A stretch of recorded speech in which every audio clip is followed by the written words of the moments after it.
सितंबर 2016। आइए जानते हैं क्या कुछ है आकाश में, उन घूमते हुए ग्रहों में, नक्षत्रों में और उनका पड़ता हुआ प्रभाव हमारे जीवन पर।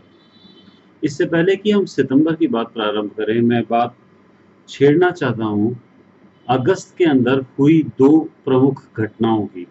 सबसे पहले, जहां पर बृहस्पति राहु को छोड़कर आगे बढ़कर कन्या में प्रवेश करते हैं।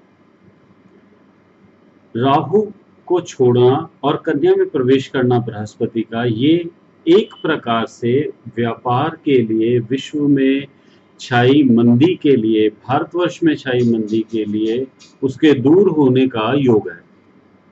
यानी किसी न किसी प्रकार से व्यापार में, वाणिज्य में, कॉमर्स में, मल्टीनेशनल कंपनीज के लिए, स्टॉक मार्केट के लिए आने वाला जो साल है वह अब इन चीजों को आगे उठाएगा, बढ़ाएगा।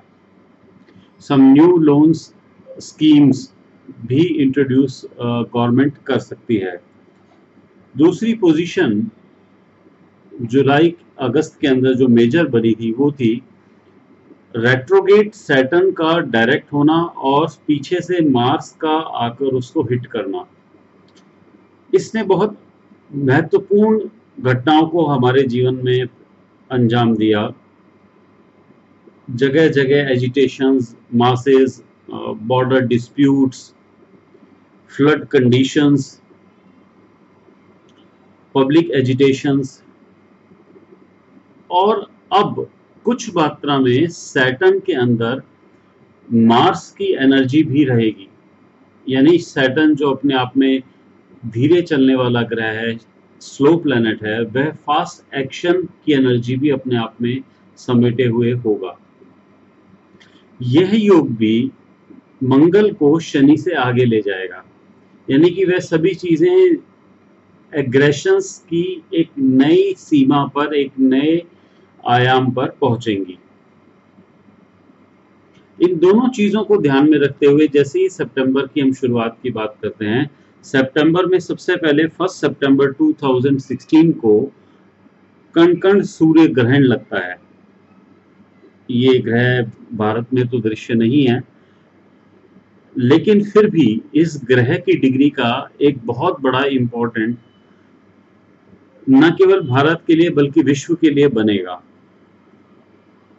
ये ग्रह सिंह राशि में होगा। ग्रह ग्रहण की प्रारंभ की समय है 11:41 और वह शाम को 5:29, लगभग 5:30 बजे तक ग्रहण का प्रभाव रहेगा। ग्रहण से केंद्र स्थान अपने आप में बहुत महत्वपूर्ण हो जाएंगे। यानी कि सिंह राशि, वृश्चिक राशि, कुंभ राशि और वृष राशि, taurus, Leo, Scorpio and Aquarius, ये 4 साइंस इस ग्रहण से प्रभाव के अंदर आएंगे। जिन भी लोगों का यहाँ पर इन राशियों से संबंध हो, इनकी दशाएं, अधिपति ग्रहों की दशाएं, या फिर इन राशियों के अंदर प्रमुख ग्रहों की कोई विचरण हो रही हो, दशाधिपति, महादशापति का विचरण हो रहा हो, उन्हें अवश्य ही इस सूर्य ग्रहण के बारे में गंभीरता से जानना चाहिए, सोचना चाहिए, समझना चाहिए और समुचित उपाय करने चाहिए। दूसरी प्रमुख घटना 16-17 सितंबर को यानी शुक्रवार को होगी। यह चंद्रमा की उपछाया ग्रहण होगा। वैसे तो ये ग्रहण नहीं है, इसका कोई विशेष असर नहीं है, लेकिन शास्त्रों में और अनुभव में इसे ग्रहण जैसी ही पावर्स दी गई हैं। यह 16 तारीख की रात को लगभग 10:30 बजे 10:24 से 17 तारीख सुबह 2:23 तक रहेगा। ऐसा बहुत कम होता है कि जब एक ही मास के अंदर सूर्य ग्रहण भी हो, चंद्र ग्रहण भी हो, तो वह मास और उस मास में होने वाली घटनाएं हमारे जीवन में काफी प्रमुख बन जाती हैं। यह केवल यहीं तक ही सितंबर का महीना हमारे लिए इम्पोर्टेंट नहीं है, बल्कि सितंबर के अंदर इन ग्रहण के साथ साथ लगभग कुछ समय के लिए एक काल सर्प योग की फॉर्मेशन भी हो रही है। और इस काल सर्प योग को ज़ोडिएक के अंदर सबसे पहले दिसंबर 2016 में मंगल ग्रह तोड़ेगा।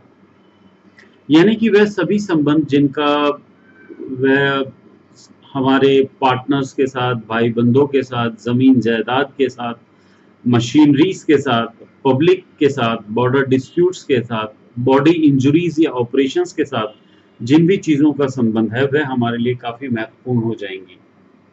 ये सिंह राशि से और कुंभ राशि के बीच के अंदर जो फॉर्मेशन हुई है, ये उन सभी बातों की प्रगति को रोकेगा या लिंगर ऑन करेगा जब तक कि मंगल इसको क्रॉस नहीं कर ले। अतः हमें वह सभी योजनाएं बहुत सोच समझ कर बनानी चाहिए जिनका संबंध हमारी एक्सपेंडिचर्स के साथ है, न्यू क्रिएटिविटी के साथ है, गेन्स के साथ है, शेयर मार्केट के साथ है, या संतान संबंधी कुछ विषय जो महत्वपूर्ण निर्णय हमको लेने हो उनको लेने के लिए हमें थोड़ा सा रुकना चाहिए या उनको लेते समय अपने पूर्ण विवेक का इस्तेमाल करना चाहिए, ज्योतिष परामर्श करके आगे बढ़ना चाहिए।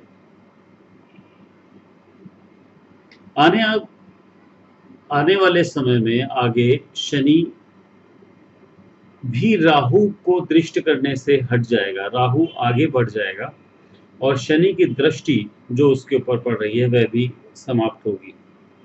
यह भी अपने आप के अंदर एक बहुत महत्वपूर्ण योग बनेगा, यानी कि कुछ चीज़ों से पर्दा हटेगा, कुछ रहस्यों से पर्दा हटेगा। यदि आपके खिलाफ कोई चोरी चुगली आदि हो रही है, आपके व्यापार के अंदर कोई बहुत बड़ी बाधा खड़ी हुई है, तो वह आपके रास्ते से हटेगी।